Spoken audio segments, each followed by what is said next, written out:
Welcome in, Bobcat fans, to Week 7 of the Frostburg Sports Awards, and we have our first returning athlete. It's Toni Fiocco-Mizer from women's soccer. She scored 2 goals in the win over Wheeling on Saturday for homecoming. Toni, congratulations first off, and second off, I just want to get your thoughts on your play on Saturday. I was just having fun. I had a lot of fun. The first half was a little bit funky, but in the second half I really just came into my own and just had fun with the ball at my feet. It was a good game. It was also a homecoming game in prime time, so it was super high energy for our team and everything. I wanted to get your thoughts on that. Your first time here being at Frostburg, to be able to have a homecoming and experience the atmosphere. The parking lot was still kind of full from the aftermath of the football game. People still buzzing around the town. What was that atmosphere sort of like? What was your feelings and just walking around, being around town during this, being able to have homecoming? Yeah, so from my dorm window, I can actually see the field, completely. So I was watching, the tailgate for the football game. Well, I was, snuggled in my bed because I had a game later, so I was like, we're just going to hang out here. But the energy of just, everything, our team knowing that we, wanted to get a win because a bunch of teams beat Wheeling. Football beat them, men's soccer beat them, so we were like, well, we have to. Third is the charm, right? I don't know about volleyball, but the energy was just super high with everyone. It was awesome. And then in the first half, one of my favorite plays that happened for the entire game was ball played over the top, and you're running in behind, and you stop it right on the end line, turn back into the play, and then dribble around 2 defenders, get into the box, and then you just hit the ball off the crossbar. I was calling it, and I was just jaw dropped the entire time because just wasn't expecting that from that early on with the wind and some of the chill, but that play kind of just set the tone for you for the rest of the game. Would you agree with that? I would definitely agree with that. There was 3 people after the game that came up to me and they were like, was that ball out? And I was like, no, definitely not out. So it was funny. And then Leela got the goal to get us started about 17 minutes in, and then Audra Curtin, who played really well in that game, and especially in that first half, was driving from midfield, used her strength and her body a lot to win a lot of the balls, drove forward, kind of almost the same pattern, dribbled around 3 or 4 defenders, and then fed you in, and then looked like you may have let the opportunity go with the ball kind of got stuck in your feet, but then you sorted it out, had a nice finish in for the first goal. Yeah. So I got the ball at my feet. I took a little missed touch with my left foot there, but then I looked up and I took a little touches, and both of the girls' legs were wide open. And I was like, well, they're going to shoot the ball because they're in front of the goalie. So I was like, I'll shoot it, and I got through both of them, and I was like, that's it. That's my goal. And then going back into that first half, wanted to talk about your partnership with Lexi Pate, who you both play a very similar style. It's just kind of looking at the two of you. Obviously, you're around 5 foot 5'1". Lexi's pretty tall, 5'10", 5'11". But when you look at both of you play, you both have sort of straight line speed. You have a good first touch. You can turn and get defenders in behind. And then Keely Knotts will come in, and she's a little bit of a different player where she likes her back to goal, always full of running. And just the partnership with those two where you're playing in that sort of off-striker role and being able to adjust to both of those coming into the game. Yeah. So I love playing with both of them. They're probably one of my favorite pairs that I've had in my entire soccer career. But with Pate, it's just awesome because she's super fast. She's also really technical on the ball, and same with Keely. So it's more of when I get a turn and I look for a pass, they're always open. They're always making the right runs, or they're even pulling defenders away for those times where I'm like, I'm just going to go, But so they're always, we've built so much chemistry as, being the 2 up there, because it's only 2. So sometimes in the attack, we have, a 2-on-3 or a 2-on-2. So we work a lot in practice to get, good chemistry and understand each other's runs really well. The second half, you score pretty quickly. We get up to a 3-0 lead. Carolinda Senna, who played really well in that game coming in from the right wing back role, sent it across. Goalkeeper sort of missed it, and you, as you have done since you joined in the spring with that nose for goal, just getting a little toe poke in ahead of the defender, scoring your second goal and setting the tone for that second half to not allow Wheeling to get back into the game in any sense. Yeah. So that ball came in, and I was like, I wanted a second goal really bad. I actually wanted a hat trick really bad. But the ball came in and she dropped it, and I contorted my body in a weird way that I just got my leg around her and poked it in. And I think I was already celebrating before the ball went into the net, honestly, because I was just super excited. But that was a beautiful ball by Carolyn because it was the perfect pace that the goalie wasn't sure if she should kick it out or catch it. I think that's where she got confused, and the defender was there. So it just worked out super well. Sort of fair to celebrate early. It was an open net anyways. You just had to make sure it was on target. You talked about wanting to get the hat trick, and I remember after that goal that there was about a 15, 20-minute period where I had to just laugh a couple times on the broadcast of how are we not up 4-0? It seemed every single thing was going against us. You hit the crossbar. The keeper made a really good save. You missed narrowly wide. Carolyn hit the crossbar. Just so many opportunities. Leela coming in, you almost had an assist there with Leela twice in front of the goal.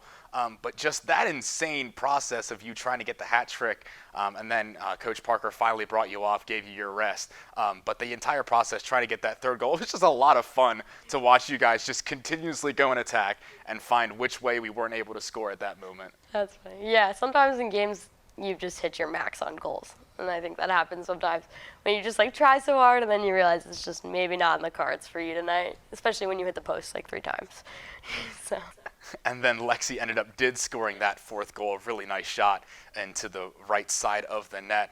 And for you guys, you said you came with a lot of energy. Is that part of not having that midweek game where it was originally scheduled for Concord, didn't play it? So you got a couple of extra days, an extra day off this week, can let your bodies kind of rest and recover a little bit just with all those games coming so hard, and now you finally got that little bit of a reprieve. Yeah, the rest was super nice. I mean, Coach Parker always has us out in practice working hard, so it was a good rest week. I definitely needed it. Pretty sore, and a lot of people on the team are just getting back into it. It reminded me a little bit of last spring where we had only 1 game a week, I think, and it was just super nice. My legs finally weren't ruined for the second game. And now the opposite coming up this week, where you have 2 road games, first at West Liberty and then at Notre Dame, the long trip of the week, and 2 teams, games that are pretty important for the North standings. Obviously, the head-to-head against those 2, with us in the lead trying to get that locked-up top spot in the North, currently leading the entire conference, actually. So what's the team's preparation? What's the mentality going in where, we played both of those teams at home a couple weeks ago, beat West Liberty 3-0, and then tied Notre Dame, but obviously the story is going to be a little bit different on the road. Yeah. So our mentality for every game is that this game is the most important game because it's our next game. That's always what we talk about before games. And you never know what a team might pull out. They might pack it in so we can't score. They might high press and have one really fast girl just score. So with me at least, I think that the most important thing is just to win. It doesn't matter what our standing is. It doesn't matter anything else. You can't really play games in a way to try to get a better position. If you just win every game, then you're going to be in the best position you can be. So at least me, I just want to win games. I want to come out of the season with no more losses and go into the championship. And I think the team has the same mentality because it's fun to win. All right, well, Toni, I want to thank you for coming on today. Obviously, congratulations once again. Our first athlete that's been named twice our Athlete of the Week for the 2 goals. And who knows, maybe this week we can get a hat trick as well on top of it. Yeah, thank you for having me. All right, well, next up we'll have Carl Igweh from football, who's our Male Athlete of the Week. He had a really good game against Wheeling, so stay tuned and go Bobcats. All right, well, we are back on week 7 of the Frostburg Sports Awards. I have our Male Athlete of the Week, Carl Igweh, for his 6-sack performance against Wheeling over the weekend. Carl, I just want to get your thoughts on your overall performance real quick. Pretty well.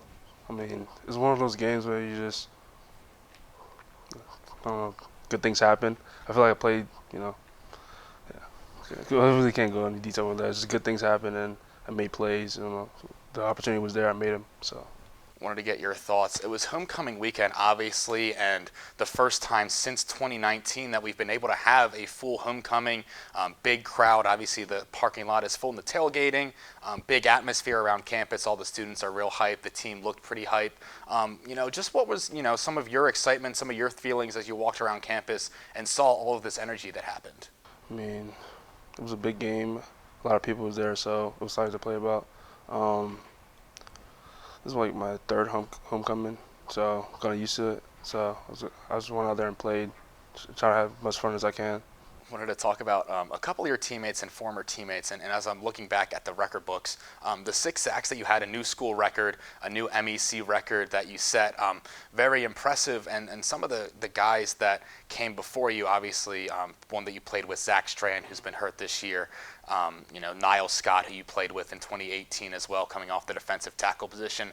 Those guys have kind of set the foundation that, with Zach being out this year, you've kind of carried it on and be able to have the success this year, getting 10 sacks so far. But what have you kind of taken from both of those guys and some of the other defensive ends that you played under when you were a younger player that you could take in? Can I explain this? We just work well. I mean, we just kind of play off each other. Like Zach Strand, for example, like I play with him. We pretty much knew each other for like 3 years now. So just learning stuff from him and him learning stuff from me, just go back and forth, just learning new things, getting better at the game. But just not me, just Luke Freeman too as well. Stepped up, when Zach went down. I wanted to talk about Luke and some of the younger players on the defensive line. Peyton Payne comes to mind as well. As a freshman, where you're now in a senior position, sort of a leadership role, what have you kind of given to those younger players to, what it means to be a Frostburg player? To be a Frostburg player, just being tough for real. Like that's the only thing I can, kind of preach to them. Being tough, just taking the coaching and just, yeah. Talking about the coaching, your position coach, Sean Magginson, who played here, graduated 2017, now is your coach. What has he kind of imparted on you? Just helping me just getting better in my position. I mean, yeah. That's all I can say, for real. He's a great coach, Going into this week, a road game against Fairmont, a pretty quick trip for you guys. Now coming off the Wheeling win after the loss, a very tough loss against Notre Dame. Now going back on the road to Fairmont, who's had some decent results in the middle of the season, coming off a loss on their own. But what is your guys' preparation for going into that game? We should try to do the best we can. Our goal is just 1-0 each week, and yeah, just preparing the same. We've always been preparing, just practicing hard, and hopefully, hopefully we win. So that's the goal, 1-0 each week. Yeah. All right, well, Carl, I want to thank you for taking the time out of your day here. Obviously, you have class pretty here quickly, but we want to thank you for being on, and congratulations for being named our Male Athlete of the Week. Wishing you the best of luck for this. Thank you. All right, well, stay tuned. Next up, we'll have Andrew Foltz, our swimming coach, who is our Coach of the Week. Thank you for watching, and as always, go Bobcats. Wrapping up Week 7 of the Frostburg Sports Awards, and I'm joined by Andrew Foltz, our swimming coach for men's and women's swimming, after a strong performance at the GMAC MEC Relays on this past weekend. Coach, I just want to get your thoughts on your team's performance. Yeah, we were really excited about that performance, especially last week. We were training very intensely, so we really had a very intense practice on Friday, so it was awesome to see how they responded, swimming through a little bit of soreness and being tired and still performing very well in the pool. It was awesome. And for yourself coming in, you've been an assistant here now at Frostburg and elevated up to the head coaching position in the off season. What's it been like to get with the recruiting class that was brought in, and then a lot of the young team, a lot of the freshmen were some of the best swimmers from last year, now improving up as sophomores and juniors now. So what's it been like being in the head coach where kind of the spotlight's on you, at least for that team? It's been exciting, but also definitely challenging, stepping into that new role. A lot to learn and a lot to grow from, but I've been really excited. It's been a great, awesome group to work with. They've done really well so far. They've been responding to everything we've been doing in practice, and our first 2 meets they've done very well as well. So it's just really exciting to be able to work with everybody, and going forward, I know we have some big goals with this group, so the goal is keep working every day, get better, and really work towards our ultimate goal in the spring. And then going first with the women, finishing in first place for the MEC teams that were there. Third place overall, very strong performance with, we know how good the GMAC is in swimming for both the men's and the women's side. But to come out on top in that meet, a strong improvement, and just going forward from a pretty strong 2020-2021 season, now coming into this year, again, just improving those results and some of the young swimmers coming in and stepping up into those relays. Yeah, it's been, as I said, kind of really exciting. I'm really looking forward to where they can go. We have that strong group of returners coming back this year, and then a very, very strong freshman class that is in now added to that group. So we're just really looking forward to take that next step with the team, and they have a very, very strong, great, awesome opportunity here going forward to keep competing and really climb towards the top in the Mountain East. So between the entire team and also a lot of the individuals that can score very well and do very well for the team. And then on the men's side, finishing second among the MEC teams and fourth overall, a team that lost the MEC Swimmer of the Year, Anthony Giuseppetti. Obviously a big loss, but again, a lot of returners. Andrew Creelman was the Freshman Swimmer of the Year last year. Jackson Miller and Noah Loper both coming back as well, very strong. And a team that, while having to replace Anthony, still has pieces in place there to continue to strive to get towards the top of the MEC like the women.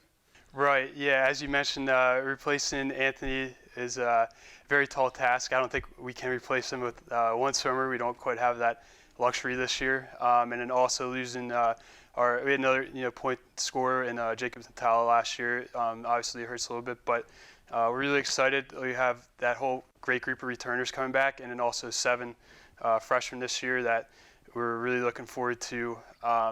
The depth that we have with them, it's really going to help us not only in our dual meets be able to be successful, but ultimately at the conference level where every single individual performance matters, every relay matters. We had that great depth, so we're really looking forward to hopefully using that to take another step forward as well towards competing for a conference championship on the men's side. Wanted to talk about this being a relay meet where it's nothing but relays, and to start out it was a lot of three-person relays, which I had never seen before, coming into college swimming, obviously with the shortened spring season. So what's the preparation going into that, where later on you have the 4-person relays, but before that the 3? Is it like the preparation where you just put your 3 strongest and just don't worry about that 4th leg, or how do you prepare for that? So it was definitely a little bit unique preparing for this one. I think, at least for the swimmers, it's kind of a little bit more, we are competitive and really swim fast, but a little bit more fun than your typical meet, having different events and so forth like that. Definitely made it a little bit more challenging putting together events in the lineup. So we just tried our best to make the relays as strong as possible, while also giving the swimmers enough rest in between events to be able to maximize what we're able to do for every single event in the relays. And going into this upcoming week, you're going to travel out to California and Pennsylvania to take on Davis and Elkins for both the men and the women face against Cal U in another tri-meet, their second of the year. So what's your preparation going into this week? You mentioned, there's some sore bodies in there. They get kind of a week off to prepare and rest up a little bit, and then obviously throwing in the practices. But what's the team's, preparation and mentality going into this week? Yeah, so as we're definitely, starting the week a little bit tired from the weekend, so we're trying to let everybody kind of recover a little bit and bounce back just for a little bit, but we are kind of end up training through. Ultimately, our ultimate goal is to perform well first at our midseason meet, but ultimately the conference championship meet is a big goal, so we really gear our training towards that meet. As I mentioned, we will kind of, back off just a little bit this week, let the bodies bounce back. We're right about that halfway point with our fall training. And we're really excited, looking forward to this meet this weekend. I know, especially even like last year for the men's side at the conference meet, came out of that last relay for our team, and Davis and Elkins kind of standing-wise, so the men always get kind of fired up for this meet. And it'll be a great opportunity for our women as well, swimming Davis and Elkins, and then the PSAC schools are always pretty strong for being able to compete against Cal U. So it'll be, we're really looking forward to this meet. It'll be a great test for the team and kind of keep moving on forward towards the ultimate goal at the end of the year. Well, Coach, I want to thank you for coming on today. Obviously, we have practices and your meets coming now into the season. We're in the thick of it, but we appreciate you coming on, and congratulations once again to both your teams and for being Coach of the Week here. Thank you. Appreciate it. Well, that wraps up this week of the Frostburg Sports Awards. Join us next week for Week 8, and who knows, maybe we'll see Andrew on here once again. But thank you for watching, and as always, go Bobcats.